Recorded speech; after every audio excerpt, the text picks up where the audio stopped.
নমস্কার বন্ধুরা, কেমন আছেন সবাই? আশা করি সবাই ভালো আছেন। দেখুন, আমি সকালে স্নান টান করে ঠাকুর ঘরে চলে এসেছি, পুজো দিয়ে নিলাম। সকালে সমস্ত কাজ সেরে আমি রান্নাঘরে যে সমস্ত কাজ ছিল সেগুলো সেরে ছেলেকে স্কুলে পাঠিয়ে দিয়েছি। আজকে একটা ডেইলি ব্লগ নিয়ে এসেছি, মিনি ব্লগ, খুব একটা বড় করবো না, আমি আপনাদের সামনে দেখাচ্ছি। দেখুন, ঠাকুর পুজো করে নিয়েছি, তারপরে আমি রান্নাঘরে চলে যাব পুজো হয়ে যাওয়ার পর।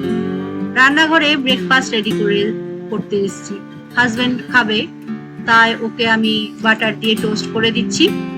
ওকে টোস্টটা দিয়ে দেবো, ও খেয়ে নেবে। আর এদিকে ছেলের কর্নফ্লেক্সটা শেষ হয়ে গেছিল, আর একটা নতুন প্যাকেট কেটে আমি কৌটোতে ভরছি। হাজবেন্ডকে দিয়ে দিয়েছি, আমারও খাওয়া হয়ে গেছে। তারপর তো আবার রান্নাঘরের সমস্ত কাজ আছে, একটা কৌটোতে রেখে দিলাম। ব্রেকফাস্টের পরে দুজনের জন্য 2 কাপ দুধ চা করে নিয়েছি। সকালে তো লাল চা বা গ্রিন টি খাই, তারপরে ব্রেকফাস্টের পরে দুধ চা খাই। এদিকে বাজার করে নিয়ে এসেছিল, ফল নিয়ে এসেছিল কিছু, আর এই যে সবজিগুলো সব নিয়ে এসছে, ধুয়ে ওখানে জল ঝরাতে দিয়েছে। এদিকে দুজনের জন্য 2 কাপ চা নিয়ে চলে এলাম, দুজনে বসে খাবো। আর নিয়ে এসছে চিকেন, আজকে চিকেন করব, আলু দিয়ে পাতলা ঝোল হবে, ভেন্ডি ভাজা। আর এদিকে কচুর লতি নিয়ে এসছে, নুন জলে ভিজিয়ে রেখেছিলাম। এবার জলটা ঝরিয়ে খোসাগুলো ছাড়িয়ে ফেলে দিয়ে তারপরে কেটে নেব। দেখুন, কেটে আমি এবার রান্নাটা বসিয়ে দেবো। ওইদিকে আমি ভাতটা বসিয়ে দিয়েছি, ভাতটা প্রায় হবার মুখে, এবার মার উপর দিয়ে দেবো। ওইদিকে আমি করছি, চিকেনটা রান্না বসিয়ে দিয়েছি। চিকেনটা আলু দিয়ে কষিয়ে নিলাম ভালো করে। এবার গরম জল করে আমি এই চিকেনের মধ্যে দিয়ে দেব। সব মশলাই দেওয়া হয়ে গেছে, নুন টুন সব দিয়ে দিয়েছি। তারপরে 2 গ্লাস মতো গরম জল দিয়ে ঢাকা দিয়ে ফুটতে দেব। তারপরে নামানোর সময় কিছুটা ধনেপাতা কুচি দেবো, আর একটু গরম মশলা দিয়ে চিকেনটা নামিয়ে নেব।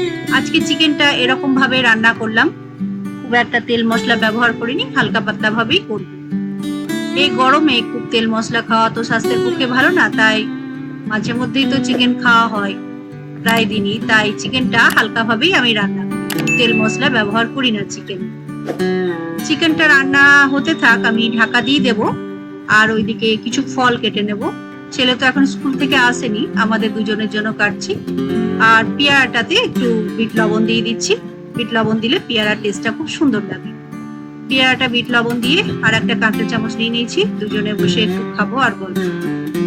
তারপরে আবার রান্নাঘরের কিছু কাজ আছে, সেগুলো সারবো।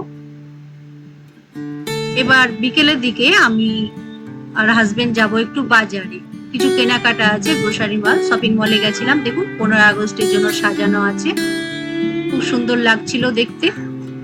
একটু দাঁড়িয়ে ওখানে ছবি তুলছিলাম, একটু ভিডিও করে নিচ্ছিলাম। কেনাকাটা হয়ে গেছে, বাইরে বেরিয়ে এসে ভিডিওটা করছিলাম। হাজবেন্ডের কাছে ব্যাগগুলো আছে, কিছু নিত্য প্রয়োজনীয় জিনিস যেগুলো শেষ হয়ে গেছিল সেগুলো আনতে গেছিলাম।